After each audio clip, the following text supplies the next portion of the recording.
जी बच्चों, model paper discuss करते हैं कि मॉडल पेपर में क्या क्या कुछ आ सकता है और किस किस्म का मॉडल पेपर आई कैप ने डिज़ाइन किया है। 9 पेपर सारे के सारे सॉल्व करने हैं, हमेशा ब्लैक पेन यूज़ करना है और आपकी मेहरबानी होगी जो मल्टीपल चॉइस के क्वेश्चन हैं इसको आंसर स्क्रिप्ट के ऊपर सिर्फ और सिर्फ करें। ये भी देखने में आया स्टूडेंट्स क्वेश्चन पेपर के ऊपर कर लेता है और समझता है कि ये क्वेश्चन पेपर भी साथ लिया जाएगा, तो ऐसा काम नहीं होता। हमने सिर्फ सिर्फ मॉडल पेपर को एनालाइज करना है।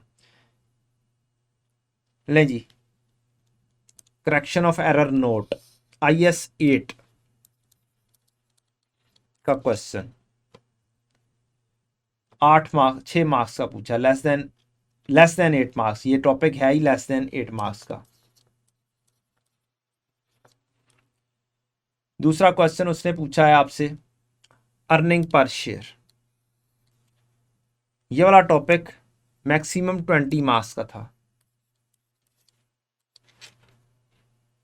10 मार्क्स का उसने पूछ लिया, पूछा तो नहीं है यानी कि शो किया है। Working capital cycle ratio 4 possible measures 7 marks का लिया है, लेकिन रेशो मैक्सिमम 20 मार्क्स तक की है शायद, आई थिंक सो। चेक कर लेते हैं दोबारा से। रेशोज जी मैक्सिमम 20 मार्क्स की। तो उसने IS 33 अर्निंग पर शेयर भी पूछ लिया, उसने रेशोज भी पूछ ली, शायद ये दी हुई है, देख लेते हैं। अर्निंग पर शेयर भी पूछा हुआ है और क्या पूछ लिया उसने, साथ रेशोज भी पूछ लिया, उसने जाने नहीं दिया। तो ये ग्रेड बी से है, ग्रेड बी, ये भी ग्रेड बी से पूछ लिया उसने, आपको जाने नहीं देगा। ये ग्रेड ए से है,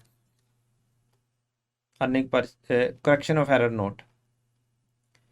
फिर आ जाएं क्वेश्चन नंबर 4 पे।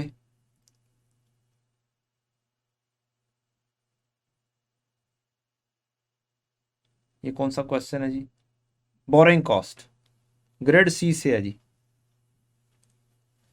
सी ग्रेड बोरिंग कॉस्ट।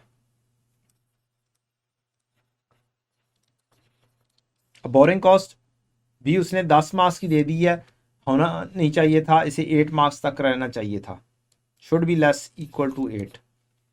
लेकिन चूंकि एक टॉपिक के अंदर दूसरा टॉपिक मर्ज होता है तो फिर वो बिग क्वेश्चन बन सकता है। जैसे ये ग्रांट है और IS 23 है, तो दो टॉपिक्स मिक्स हो गए तो ये 16 मार्क्स तक के हो गए ना, तो 16 में से 10 पूछ लिए, कोई प्रॉब्लम नहीं। तो ये IS 2023 दो क्वेश्चन, दो टॉपिक्स को मिक्स किया और क्वेश्चन बना दिया, तो वो दो मिक्स करके 16 मार्क्स तक के पूछे जा सकते हैं, 10 मार्क्स का क्वेश्चन उसने दे दिया।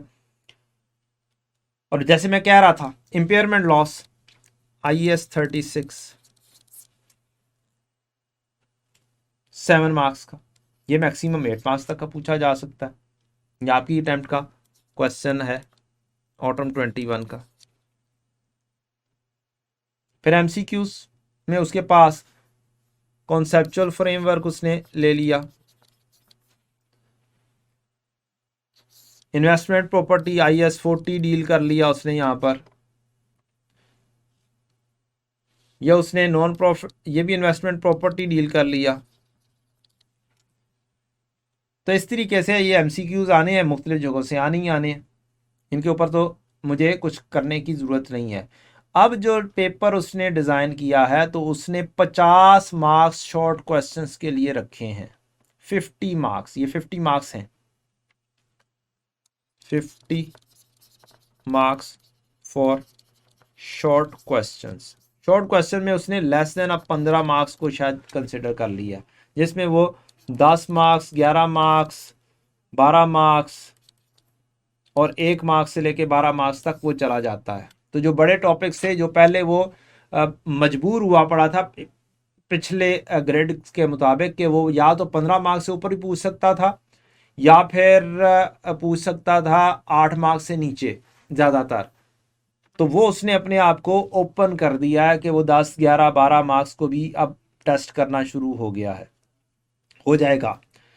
एक और काम उसने किया है, उसने ये काम किया है कि उसने लॉन्ग क्वेश्चन सिर्फ 3 रखे हैं 50 मार्क्स के।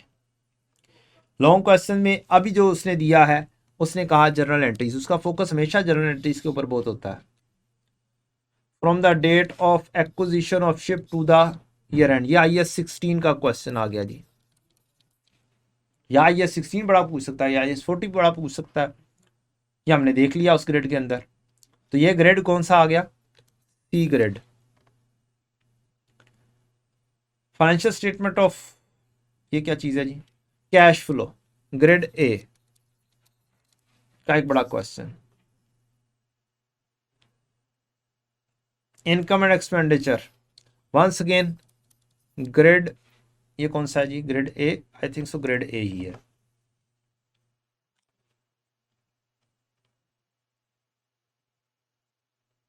Cash flow grade A, non profit organisation grade A, error. तो ये क्वेश्चन था हमारा income and expenditure grade A। तो ग्रेड A में हमने देखा कि 3 टॉपिक्स ऐसे हैं जो 20 मार्क्स तक के पूछे जा सकते हैं। तो 3 में से 2 दे देगा तो कोई उसके लिए मसला नहीं है।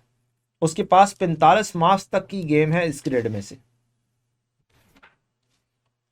और इसमें से भी आपने देख लिया, दोनों टॉपिक्स पूछे हुए हैं उसने। कॉन्सेप्चुअल फ्रेमवर्क को MCQs में लेकर गया हुआ है।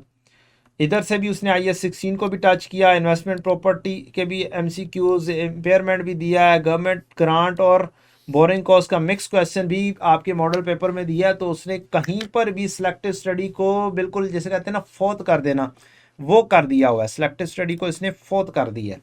अब तो चांस है ही नहीं सिलेक्टिव स्टडी का। You have to go through the whole syllabus and you have to grip the whole syllabus.